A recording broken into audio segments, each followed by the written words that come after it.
Mahigit 82.1 bilyong piso ang naipamahagi na ng DSWD sa higit 13.70 milyon na pamilyang benepisyaryo ng SAP. Ito po Social Amelioration Program. So far, Yusek, ilan po ang bibigyan natin ng ayuda? Kabilang na po yung waitlisted o yung mga karagdagang pamilya at mga indigent senior citizen, Yusek. Base po sa ulat kahapon, yung report natin, mahigit 82 billion na nga yung ating naipamahagi sa 13.7 million na beneficiaries.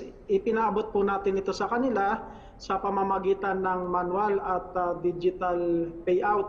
Kasama po dito yung mga beneficiaries ng 4Ps, yung mga non-4Ps, yung mga waitlisted, yung mga nasa ECQ areas, at ganoon din po yung ating mga transport network and vehicle service at PUB drivers.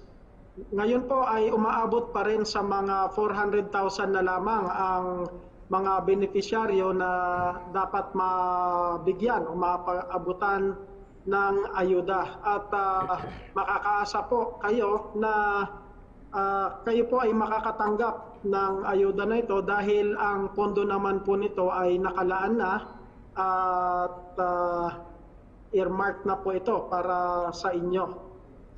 Opo, bukod dyan sa lungsod ng Iligan, Yusek, inanunsyo na rin po na isa sa ilalim sa Modified Enhanced Community Quarantine ang lungsod ng Bacolod at Llano del Sur. Kung sakasakali po, Yusek, ito ba sakop pa rin ng SAP?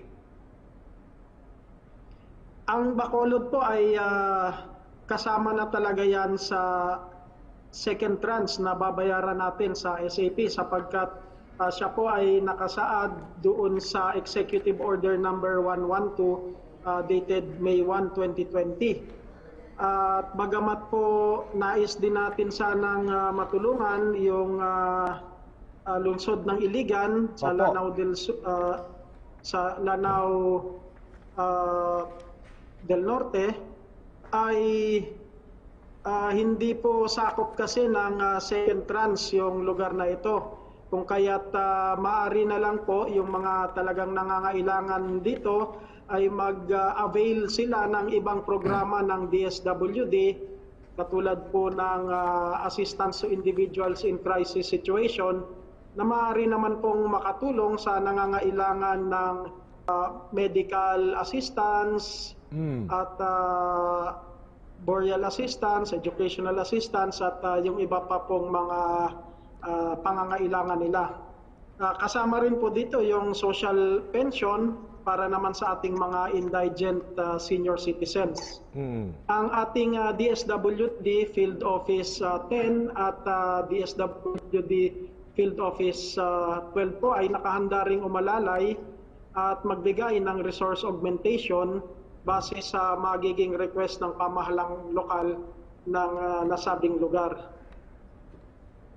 Opo, bukod po sa financial assistance sa USEC, ay may isinasagawa rin na kayong mga itong tinatawag na technical vocational training sa inyong pong mga benepisyaryo. Yan ay sa pamamagitan ng Sustainable Livelihood Program. Ano-ano po yung mga training ang ino-offer po ng DSWD? Tama po kayo, ang DSWD sa pamamagitan ng ating mga field office ay nagbibigay din po ng technical and vocational training sa mga benepisyaryo ng unang-una ng 4Ps, yung mga beneficiaries ng 4Ps po. At ito ay ginagawa natin sa ilalim ng Sustainable Livelihood Program o yung SLP na tinatawag. Ang layunin po nito ay upang mapabuti ang kalagayang panlipunan ng mga may hirap nating pamilya. Sa ilalim po ng SLP ay nililinang natin yung kakayahan ng mga may hirap sa kanilang kabuhayan. Kaagapay po natin dito ang mga ahensya ng gobyerno, yung ibang organisasyon, lalong-lalo na po yung TESDA. May pakikipag-ugnayan po tayo sa kanila para mabigyan ng technical and vocational training yung mga nangangailangan. Meron din po tayong Memorandum of Agreement sa mga technical and vocational institutions upang maipatupad ito. Kabilang po sa mga training na ito, yung carpentry, masonry, bread and pastry making, welding, automotive and security training at iba pa pong mga skills na maaaring mapagkunan o makadagdag sa kabuhayan ng ating mga beneficiaries. May mga kababayan po tayong nakatanggap, Yusek, ng unang bugso, itong first tranche ng SAP, Social Amelioration Program, pero hindi na nakatanggap ng pangalawang tranche dahil sinasabing ineligible sila, hindi sila qualified. Ano po yung mga basehan para maging qualified po isang beneficiary sa pangalawang bugso nitong SAP o SAP? Alinsunod po doon sa ating panuntunan na nailahad na rin ng ahensya, ang mga ineligible po ay yung mga hindi maaaring maging beneficiaryo ng SAP dahil hindi sila kabilang sa low-income families na target na mabigyan ng ating SAP subsidy. Sila po ay kabilang sa mga sumusunod, yung halal o itinalagang opisyal ng pamahalaan o kinontratang tauhan sa anumang pambansang ahensya ng pamahalaan, mga korporasyon na pagmamay-ari o kontrolado ng pamahalaan at lokal na unit ng pamahalaan at mga government-owned and controlled corporations na may original na charter. Kasama din po dito yung mga empleyado sa private sector o yung mga nasa formal na ekonomiya kasama ang mga empleyado ng mga GOCC na walang original na charter. At kasama rin po yung mga ibang o yung mga retiradong individual na tumatanggap ng at yung mga pamilyang may sariling pinagkakakitaan batay na rin sa intensyon ng RA 11469 na magbigay lamang ng emergency subsidy sa mga pamilyang mabababa ang kita na lubos na naapektuhan nitong quarantine measures. Kung matatandaan din, ang ahensya ay nagsagawa ng validation upang suriin kung karapat-dapat talaga ang benepisyaryo o kung walang duplikasyon at hindi mahigit isang beses siyang nakatanggap ng tulong sa pamilya mula sa DSWD o yung iba pang ahensyang nagpapatupad ng SAP tulad ng DOLE, ng DA at iba pa. At yun po, kailangan po kasing matupad natin yung panuntunan sa pagbibigay ng ayudang ito. Sa mga probinsya po, Yusek, na hindi pa nakakatanggap ng pangalawang bugso ng Social Amelioration Program, itong SAP, meron bang deadline para rito? Kailan po nila maasahang matatanggap ang ayuda?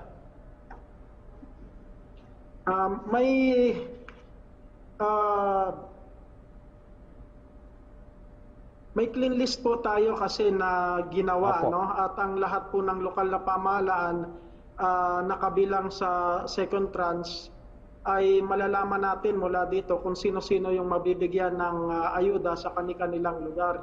Kaya maaari po silang makipag-ugnayan sa kanilang mga local social welfare and development officer upang malaman kung kabilang dito. Dito po ay makikita ito sa website ng DSWD Field Office, ang clean list ng beneficiary na bawat rehiyon. Maaari din po silang makipag-ugnayan sa pinakalapit na DSWD Field Office kung saan sila makakakuha ng dagdag na impormasyon na nais nilang malaman. Ang second tranche po ay tuloy-tuloy nating ipinatutupad at ipinamamahagi yung ayuda. Kung kaya't ang abiso po natin ay hintayin lamang po dahil meron pa pong mga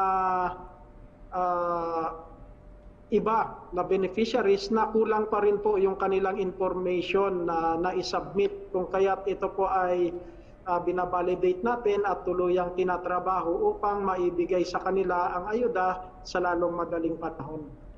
Maliban po sa SAP, USEC at Sustainable Livelihood Program, pangkabuhayan, programang pangkabuhayan ng pamahalaan, may mga programa pa kayo dyan sa DSWD, katulad ng pamimigay ng pagkain, food packs, at itong nabanggit ninyo kaninang tulong, ayuda, assistance sa mga individual, lalo ngayong may krisis. Ito pong crisis situation program natin, no? Ito ba ay ongoing pa rin? Kamusta po ang programang ito, Yusek? Tama po, tuloy-tuloy po ang pamimigay natin o yung implementasyon natin ng iba't ibang programa sa DSWD. Ito po yung mga ibang regular programs natin. Nakapagpamahagi na po tayo ng tulong pinansyal sa ilalim ng Assistance to Individuals in Crisis Situation sa halos 381,000 o mahigit 381,000 ng mga kliyente at sa kabuuan na nagkakahalaga ng 1.6 billion pesos. Dito po ay kabilang ang tulong medical, yung food and non-food assistance, transportation at maging ang burial assistance. Samantala po, mahigit 2.8 million na mga indigent senior citizens na rin ang nakatanggap ng ayuda mula o nakatanggap ng kanilang pension mula sa Social Pension for Indigent Senior Citizens Program ng DSWD. Kabuuan po, nasa 8.4 billion na rin po ang naipamahagi natin. Bukod po dito, ang DSWD ay patuloy rin na namamahagi ng family food packs sa mga lokal na pamahalaan upang matugunan yung kanilang pangangailangang pagkain para sa kanilang mga nasasakupan. Sa kabuuan din po, nasa 1.7 million family food packs na rin ang naipamahagi natin at nasa halagang o nagkakahalagang 9.1 million pesos sa mga lokal na pamahalaan sa buong kapuluan. Mensahe na lang po ninyo, Yusek, kung may nais pa po kayong gustong linawin tungkol sa SAP, Social Amelioration Program, para po sa ating mga kababayan. Nais po nating i-assure, siguraduhin na ang mga kababayan po natin na hindi pa nakatanggap, yung mga eligible beneficiaries, ay makakatanggap o matatanggap po ninyo ang second tranche. Lamang ay inaayos natin, sinisigurado natin ang validation upang maiwasan yung mga duplicates. Ganon din po, sa kabila po ng COVID-19 o sa kabila ng banta nito, ang DSWD ay patuloy po na tumutupad sa mandato nito na magbigay ng serbisyo sa sambayan ng Pilipino, lalong-lalo na doon sa mga kababayan nating lubos na nangangailangan. Walang sawa po tayo na magpapasalamat sa ating mga katuwang sa implementasyon ng mga programang ito, lalo na sa LGUs, sa mga local social welfare and development offices, ang Bangko Sentral ng Pilipinas, ang financial service providers at mga ilang ahensya ng gobyerno. Maraming salamat po sa inyong tulong sa pagpapahatid ng impormasyon na ito sa ating mamamayan.